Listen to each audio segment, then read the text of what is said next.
அனைவருக்கும் வணக்கம். இப்போ இந்த ஜாதகத்தை பாருங்கள். இது ஒரு பெண் ஜாதகம். இதை நம்ம பிருகுநிதி ரூல் முறைப்படி எப்படி பலன் எடுப்பது என்பதை ரொம்ப சிம்பிளாக பார்த்துடலாம். வேறு எந்த கணக்கும் தேவையில்லை. அக்யூரேட்டாக இருக்கும், ரொம்ப அக்யூரேசியாக இருக்கும். இப்போ பாருங்கள், இந்த ஜாதகத்தில் பெண்ணுக்கு நம்ம பார்க்கக்கூடிய சுக்கிரன், பெண்ணுக்கு சுக்கிரன் எடுத்துக்கொள்ள வேண்டும். அந்த சுக்கிரன் எங்கே இருக்கிறார் அப்படின்னா மிதுனத்தில் செவ்வாயோடு சேர்ந்திருக்கிறார். அப்போ மிதுனத்தில் செவ்வாயோடு சேர்ந்து இருப்பது இந்த குழந்தையுடைய கல்யாணம் ஒரு ஒரு நடுத்தர வயசுலேயோ இள வயசுலேயோ நடக்கிறதுக்கு வாய்ப்பு இருக்குது அப்படின்னு எடுத்துக்கொள்ளணும். ஏன்னா பாருங்கள், செவ்வாய்க்கும் சுக்கிரனுக்கும் நடுவில் எந்த ஒரு கிரகமும் தடை இல்லை, அதனால் கல்யாணம் முடியும். அப்போ 23 வயசில் அந்த குழந்தைக்கு கல்யாணம் முடிஞ்சிச்சு.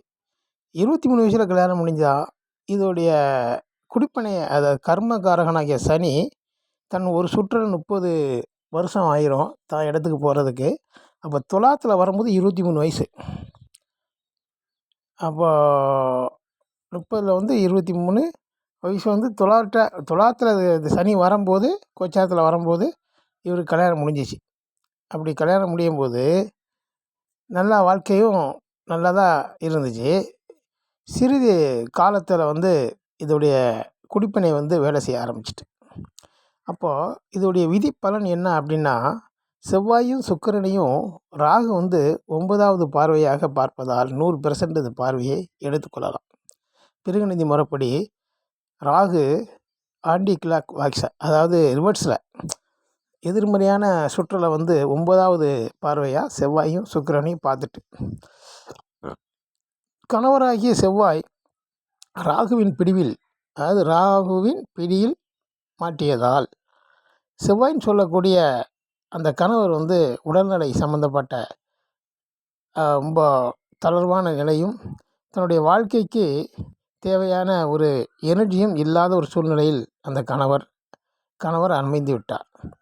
இது எப்படின்னா, அந்த கணவருக்கு எப்போது இந்த நிலை மாறும். அது வரைக்கும் நல்லா இருந்திருக்கலாம். அவர் சுக்கிரன் சொல்லக்கூடிய ஒரு பெண்ணை அவர் தேடும்போது, அதுக்கப்புறம் இந்த செவ்வாய் ராகு பிடியில் விதியின் பலன் வேலை செய்யும். அப்பவும் பாருங்கள், அந்த கல்யாணம் முடிஞ்ச அந்த சனி செவ்வாயை பார்க்கு. கல்யாணம் முடிந்த டயத்தில் துலாத்தில் கோச்சாரத்து மூலமாக துலாத்தில் வரும்போது அந்த இது பார்க்கு. அப்போ அந்த கல்யாணமும் சனி பார்ப்பதால், சுக்கிரனையும் செவ்வாயும் கர்மக்காரகன் சனி பார்ப்பதால் அந்த இடத்துல கல்யாணம் முடிப்பதற்கு வாய்ப்பு இருக்குது. முடிஞ்சிட்டு வாழ்க்கைன்னு ஒரு விஷயம் அங்கே நடக்கலை. குழந்தை பெறுவதற்குள்ள வாய்ப்புகளும் அதுக்குள்ள எனர்ஜிகளும் இந்த கணவருக்கு இல்லாதனால சிறிது காலத்தில் பிரச்சனையாகி இவங்க மூலமாக கணவரும் மனைவியும் பிரிந்து விட்டார்கள், டிவோர்ஸ் கொடுத்து விட்டார்கள். இவ்வளவுதான். இந்த ஒரு விஷயத்தை நம்ம பார்ப்பதற்கு நம்ம ராகுவின் பார்வையும் ராகுவின் பிடியும் பார்த்தோம். கணவராகிய செவ்வாய் எந்த வகையில் பாய்ச்சிருக்கிறார் அப்படின்ட்டு நம்ம பார்த்தோம். வாழ்க்கை இருக்கா அப்படின்னா அந்த இடத்துல வாழ்க்கையே இருக்க வாய்ப்பில்லை. குருவும் பாருங்கள், கேதோடு சேர்ந்துட்டார். அப்போ குழந்தைக்கும் அங்கே வாய்ப்பில்லை. குழந்தைக்கு வாய்ப்பில்லை என்றால் அங்கே இல்லறம் இல்லை என்று அர்த்தம். இந்த மாதிரி வேறு எதுவும் பார்த்த உடனே நம்ம கண்களுக்கு என்னென்ன கிரகம் எதோடு சேர்ந்துருக்கு அப்படின்ற ஒரு வாய்ப்பை நம்ம தெரிஞ்சு கொள்ளலாம். இருந்த போதிலும் இப்போது சுக்கிரன் அடுத்தால பாருங்கள், சூரியனுடைய ஆண் கிரகத்தையும் ஒரு புதனுடைய பெண் கிரகத்தையும் தாண்டி கேதுவுடைய அலிக்கிரகத்தை தாண்டி குருவை போவதால் இன்னும் சிறிது காலம் கழித்து இந்த குழந்தைக்கு 2வது தாரம் முடிவதற்கு இந்த ஜாதகப்படி வாய்ப்புகள் நிறைய உண்டு. ஆனால் இடைப்பட்ட கிரகங்கள் சூரியன் ஆண் கிரகம்தான். ஆனால் அதே நேரத்தில் அது பெண் வீட்டில் இருப்பதால் அது ஆணுடைய தன்மையை கொஞ்சம் இழந்து விடுவதால் அங்கே அந்த மாதிரி ஒரு தொடர்பு இருக்கிறதுக்கு வாய்ப்பு இல்லை. அப்படி தான் நம்ம எடுக்கணும். ராசி கட்டங்களை பிருகுநந்தியின் முறையில் ரொம்ப முக்கியமாக எடுத்துக்கொள்ள வேண்டும். ஒவ்வொரு கிரகம் இருக்கும் ராசியின் தன்மையும் அது பெற்றுக்கொள்ளும், அதையும் நம்ம எடுத்துக்கொள்ள வேண்டும். பாருங்கள், கர்மக்காரங்க வீட்டில் தான், சனியுடைய வீட்டில் தான் ராகு இருப்பதால் இந்த ஜாதகத்தில் இந்த குழந்தைக்கு விதியின் பலனும் கர்ம பலனும் அதிகமான முறையில் சின்ன வயசுலேயே கல்யாணம் முடிந்து அது ஆக்டிவ் ஆகிவிட்டது. இந்த மாதிரி பிருகுநந்தி முறையில் நிறைய விஷயங்கள் ஜாதகத்தை பார்த்த உடனே நம்ம வயசை போட்டுடணும். குருவுடைய சுற்று 12 வருஷத்துக்கு ஒரு சுற்று, சனியுடைய ஒரு வருஷத்துக்கு 30 சுற்று, ராகு கேது இதோடைய பார்வை, அதோடைய சுற்றியுடைய பார்வையை போட்டிங்கன்னா கோச்சாரத்தில் போட்டு பார்த்தீங்கன்னா நிச்சயமாக அன்று நடப்பதை என்ன என்றும் நடந்து முடிஞ்சது என்னவென்றும் இனி என்ன நடக்கப் போகுது இந்த ஜாதகத்துக்கு அப்படி என்பது பிருகுநந்தியில் ஒரு அற்புதமான தொடர்புகளை நம்ம இங்கே போட்டு பார்த்துருக்கோம். அதே மாதிரி பாருங்கள், இந்த லக்கணமும் நம்ம எடுக்க வேணும்னு சொல்லலை. சில நேரங்களில் லக்கணம் சில முக்கியமான விஷயங்களுக்கு இந்த லக்கணம் நம்ம எடுத்துக்கொள்ளலாம். இப்போ ஒரு விபத்து இருக்குது அப்படின்னு வைங்களேன். ஒரு விபத்து மாதிரி ஒரு ஜாதகத்தில் இருக்குன்னா, அது அந்த விபத்தில் உடம்புல எந்த இடத்துல ஒரு கரெக்டாக அடிபடும் பாதிக்கும்னு சொல்லக்கூடியதுக்கு கொஞ்சம் லக்கணத்தை எடுத்தால் கொஞ்சம் அக்யூரேட்டாக சொல்லலாம். அப்போது திரிகாணம்னு சொல்லக்கூடிய திரிகாணத்துன்னு சொல்லக்கூடிய 3 பகுதி ஒரு கட்டத்தை 3 பகுதியாக பிரிக்கணும். ஒரு பகுதிக்கு 10 டிகிரி 10 டிகிரி 10 டிகிரி.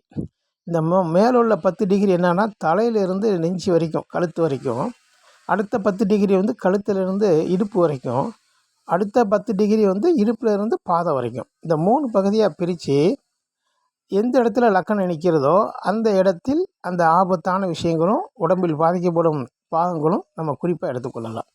அதற்காக வேண்டி நம்ம லக்கணத்தை நம்ம கரெக்டாக எடுத்துக்கொள்ளலாம். இந்த மாதிரி விஷயங்கள் நமக்கு பிருகு முனிவர் காட்டித்தாரார். இருந்த போதிலும் பிருகுநந்தி நாடியில் ரொம்ப விஷயங்கள் இன்னும் நிறையா உள்ள அடங்கியிருக்கு சூட்சுமங்கள். அதை நம்ம துருவி பார்க்க வேண்டும். அதாவது ரெட்டை ஜாதகம், ரெட்டை பிள்ளை ஜாதகம், ஒரே முறை ஜாதகத்தை இதை வச்சு பார்க்க முடியாது. அதனால் அதில் நெகட்டிவான ஒரு சில விஷயங்கள் இருக்குதுன்னு சொல்லுவாங்க. அப்படி இல்லை. நீங்கள் என்றைக்காவது பாருங்கள், என்றைக்காவது ஒரு நாள் தான் இரட்டை குழந்தை ஜாதகம் வரும் உங்கள்கிட்ட. தினம் தினம் ரெட்டை ஜாதகமோ தினம் தினம் ஒரே மாதிரி ஜாதகமோ என்றைக்காவது சந்திச்சிருக்கீங்களா? சந்திக்க முடியாது. அது இயற்கையின் நீதி.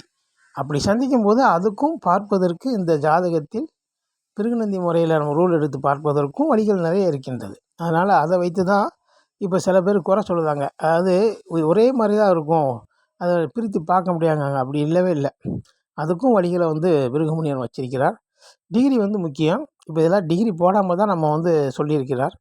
அடுத்து வரக்கூடிய ஒவ்வொரு கட்டங்கள்லேயும் டிகிரி மிக மிக முக்கியம். ஆர்ஜி ராவ் சொன்னது.